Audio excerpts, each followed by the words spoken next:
Mrs. Potti, legal name, Janice Maurice Potti.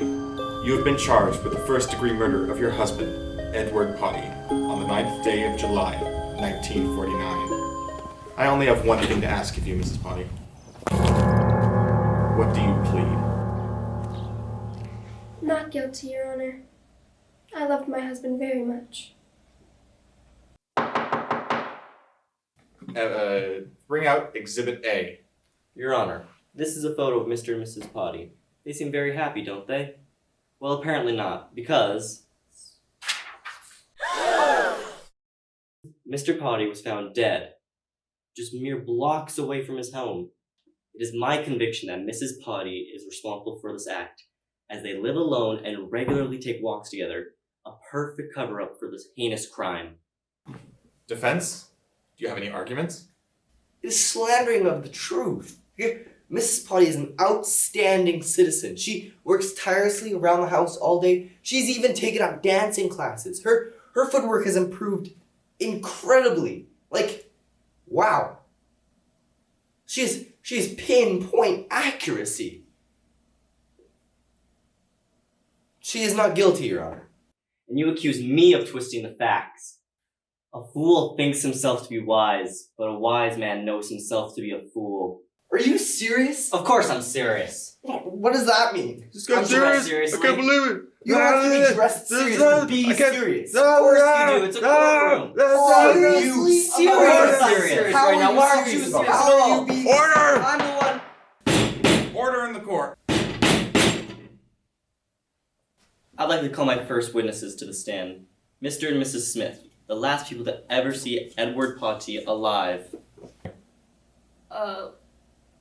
We've been Janice and Edward's neighbor for 6 years.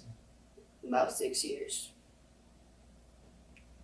And Edward was a great friend of mine.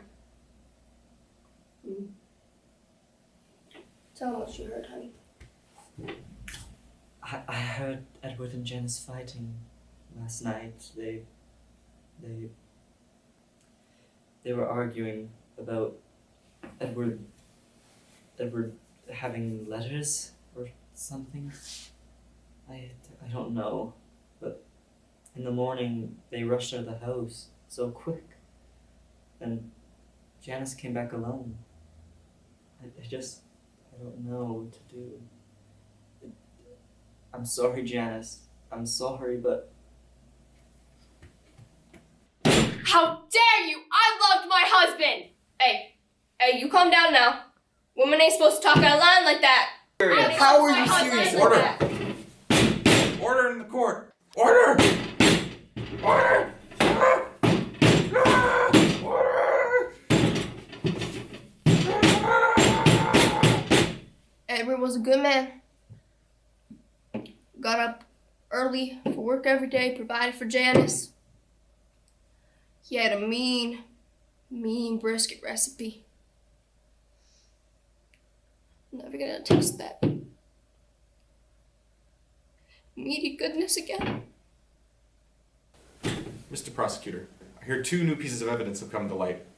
Exactly. 2 crucial pieces of evidence were just uncovered. Evidence that will surely put an end to this case. Behold, a letter addressed to Edward and the murder weapon itself. Both were conveniently tossed into a nearby dumpster. This confirms my previous suspicion. The letter is addressed by somebody with the initial S. Mrs. Smith, I presume? That's right. Mr. Potti and Mrs. Smith were having an affair. Clearly, Janice must have found the incriminating paper, fought with Edward that night, and killed him the very next morning. Throwing your shoe into the dumpster was a smart move, but not smart enough. I knew it'd slip up eventually. Though she be but little, she is fierce. I rest my case. Well, Your Honor, you see, you're looking at the evidence all wrong. It was Mr. Smith. He is the one and true murderer, and he slipped under all your noses.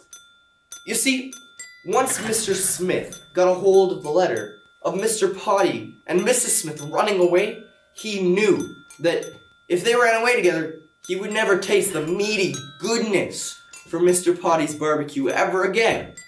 So, in a fit of rage, he stormed out of the house, chanting, "If I can't have that delicious, delicious brisket recipe ever again, then no one can." Thank you, Your Honor.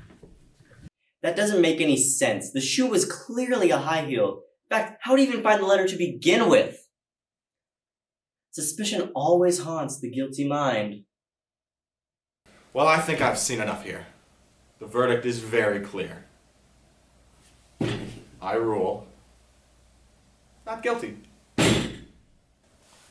What? What? No! Yeah, No! suck it, No! Jackson! I have all the evidence for this! Suck it! No, this isn't fair, Your Honor. Please reconsider.